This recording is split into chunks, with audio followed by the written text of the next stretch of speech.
Have any of you ever walked through a neighborhood that felt forgotten? Maybe you saw a hollow building, abandoned cars, or solar storefronts, parks with swings that don't swing, or an entire street that forgot to wake up, an emptiness that you can sense. Have any of you seen such a thing? Because I have. 3 years ago, my sister and I had relocated from our old neighborhood and had recently decided to revisit it. We were expecting to see the familiar sight from our childhood, but the neighborhood we saw from our memories and the neighborhood we saw now felt like two completely different places. The once pristine, the once bright blue sign of my local grocery store had peeled away into flakes. The pristine roads now pitted with potholes.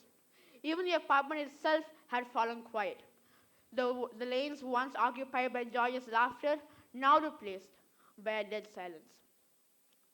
While I was exploring my apartment, I overheard some residents talking about how they wanted to move out to the city's outskirts, which would soon be incorporated into the city anyway. Curious, once I returned home, I read an online news article about how my city wanted to expand fivefold into the outskirts. Reading this, I felt perplexed. I had just seen my childhood neighborhood teetering on the brink of abandonment, but yet my city had chosen to grow outwards rather than looking back in. This ignited my curiosity into urban planning, specifically urban decay.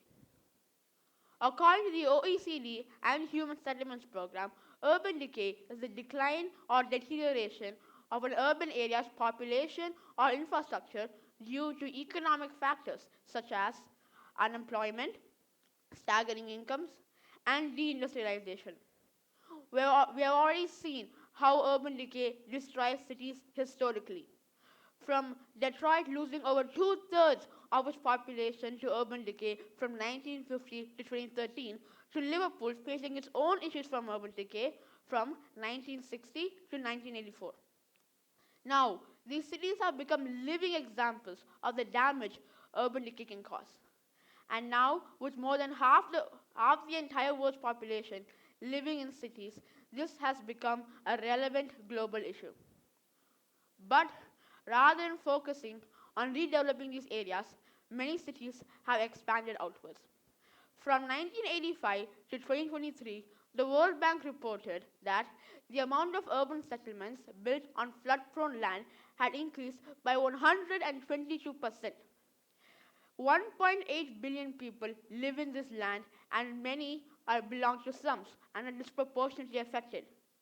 These slums were born out of the corpses of areas of urban decay, morphing them and expanding along vulnerable wetlands, which, due to this unregulated nature, has spawned many informal settlements. Urban decay seems like a tide we cannot destroy by ourselves, but that is not always the case. Historically, we have seen how community-led initiatives have used urban stewardship to redevelop their communities across the world. In Castlevale, one of the UK's most deprived estates outside Birmingham, a community-led initiative known as the Castlevale Housing Authority started a 12-year initiative to redevelop the entire area, turning it from an area high with crime and poverty to one of the UK's most thriving estates. In Kibera, Nigeria, one of Africa's largest informal settlements, community-led initiatives transformed it to one with water, sanitation, and greater quality of life. In Medellín, Colombia, the hillside barriers neglected by the inner city was reconnected to it via the metro cable project after various community-led initiatives funded the metro cable. Finally, in Cheonggyechon, Korea, it was once a river which was tore down in order to build an elevated freeway. But in 2004, the government destroyed the freeway to restore the river and has now boosted Seoul's tourism, making it a tourist hotspot.